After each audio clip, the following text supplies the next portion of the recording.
Google Earth map के record किए गए कुछ ऐसे मंजर जिन्हें शायद आज से पहले कभी नहीं देखा गया। इराक में अमेरिकन ड्रोन स्ट्राइक से लेकर गाजा में इसराइली बॉम्बिंग तक कुछ ऐसे अजीब मंजर जिन्हें शायद बयां करना भी मुश्किल है। आज हम ऐसी ही 10 लोकेशंस के बारे में जानेंगे। अस्सलामुअलैकुम दोस्तों, मेरा नाम है अहमद। दोस्तों, हमारी पहली लोकेशन है यमन के रेगिस्तान में, जहां जमीन में 30 मीटर गहरा गड्ढा है जिसे यहाँ के लोग शैतान का जेल या फिर जहन्नुम का रास्ता कहते हैं। वैसे इसे वेल ऑफ बरहूत का नाम दिया गया है। इसके पास से गुजरने पर गंदी बदबू के बहकारे आते हैं जो तबीयत खराब कर सकते हैं।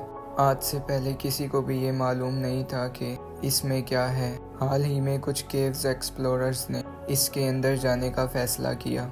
100 फीट की गहराई में जाने के बाद यहाँ सांप मिले, मरे हुए जानवर थे और हजारों सालों से यहाँ पानी गिरने पर यहाँ केव पल्स बन चुके थे। यहाँ रहने वाले लोग इस कुएं के पास से गुजरना पसंद नहीं करते और ना ही इसके बारे में बात करना पसंद करते। दोस्तों, हमारी अगली लोकेशन अल्जीरिया में वाक़या है। सहारा डेजर्ट में मौजूद जहाँ दूर दूर तक टीलों का समुंदर है। यहाँ रेत के ऊपर एक अनोखा कुआं नुमा जगह है जिसकी पहचान आज तक किसी को भी नहीं। दोस्तों, कसाड्रा नामी ये स्ट्रक्चर अल्जीरिया के टिमीमाऊ में वाक़या है, जहाँ पहुँचने के लिए मुश्किलात से भरपूर सफ़र तय करना पड़ता है। 35 मीटर की गहराई में फैला हुआ और 2 मीटर ऊंची दीवारों का यह स्ट्रक्चर कोई किला था या फिर घर या मुसाफिर खाना था। इस चीज़ का अंदाज़ा लगाना इंतहाई मुश्किल है। देखा जाए तो इसकी 2 दीवारें हैं। बाहर वाली पत्थर और मिट्टी से बनी है जबकि अंदर वाली सिर्फ मिट्टी की दीवार है। इसके अंदर कमरों की दीवारें दिखाई देती हैं और ताज़ी हवा के लिए छोटी छोटी खिड़कियां भी। ये खिड़कियां सिर्फ अंदर वाली दीवार में देखी जा सकती हैं। ऐसा ख्याल किया जाता है कि हज़ारों साल पहले ये मुसाफिर खाना था उन कबाइल्स के लिए जो सहारा डेजर्ट से सफ़र किया करते थे। अब चलते हैं इराक के शहर मसूल में, जो अक्सर अमेरिकन ऑपरेशन के निशाने पर होता है।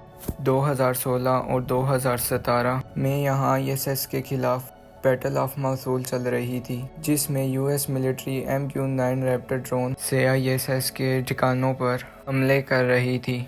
ऐसा ही एक हमला गूगल के मैप गूगल अर्थ में रिकॉर्ड हुआ है।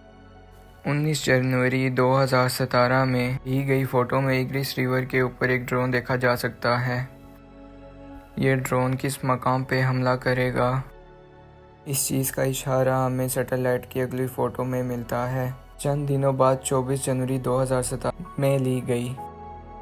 ठीक इस लोकेशन पर 2 सुराख नज़र आ रहे हैं जो इस ड्रोन गुजरने से पहले यहाँ मौजूद नहीं थे, और जिस वक्त यहाँ से ड्रोन गुजरता हुआ देखा गया उस वक्त इस जगह पर बोट को देखा जा सकता है जिसके पास कुछ लोग खड़े हैं और कुछ दूर एक गाड़ी को देखा जा सकता है।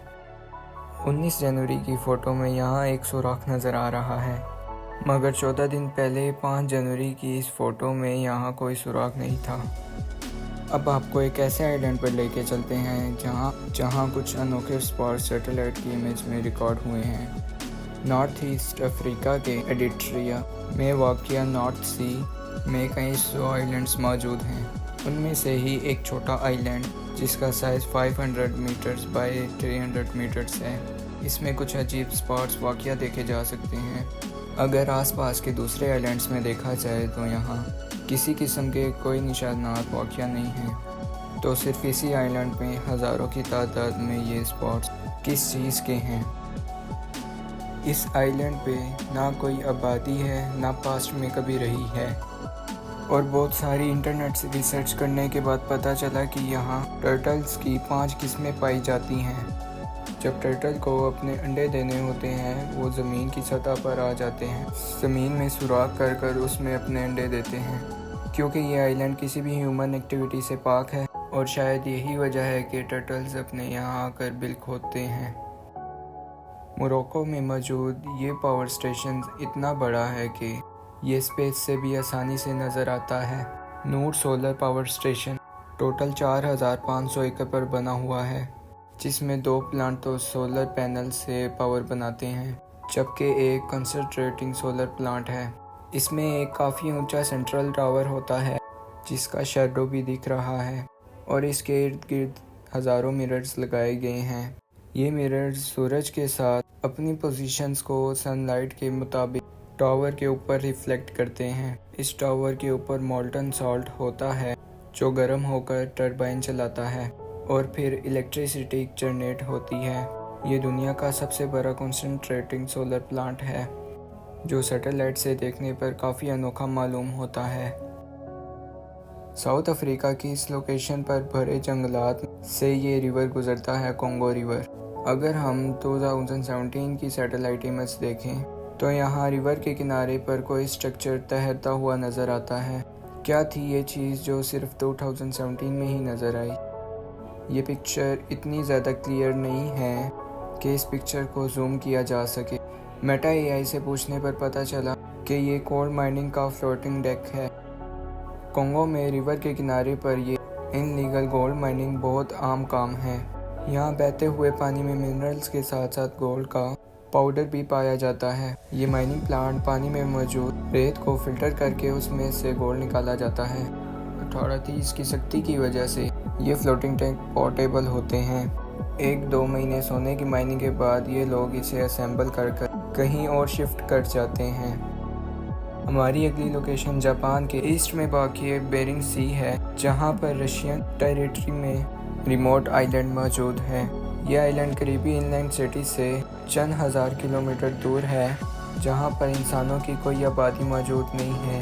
हैरानी की बात यह है कि इसके इस कॉर्नर पर 6 छोटे छोटे स्ट्रक्चर्स मौजूद हैं जो सैटेलाइट व्यू में रिकॉर्ड हुए हैं। इस आइलैंड पर इन छोटे छोटे स्ट्रक्चर्स के अलावा कुछ भी मौजूद नहीं है। तो अब सवाल ये है कि ये क्या चीज़ है और किसने बनाई? ये सब स्क्वायर शेप में है और 3D में देखा जाए तो ये ज़मीन को खोद कर बनाए गए हैं। इसे देखकर एक ही चीज़ दिमाग में आती है, वो है बंकर्स, क्योंकि ये आइलैंड अभी रशियन टेरिटरी में है जो पहले सोवियत यूनियन होता था। इन बंकर्स का रुख भी अमेरिकन स्टेट अलास्का की तरफ है, तो इस बात में कोई शक नहीं कि ये वर्ल्ड वॉर 2 के ज़माने के बंकर्स हैं जो गल्फ ऑफ अलास्का से आने वाली शिप्स पर नज़र रखने पर काम आते थे। बेरिंग सी का ये हिस्सा बेशुमार छोटे बड़े आइलैंड से भरा हुआ है, जहां वर्ल्ड वॉर 2 के ज़माने के बंकर्स इतिहास की तल्ख यादों के राज अपने अंदर दबाए बैठे हैं। Hope you guys like my video, so don't forget to subscribe for more.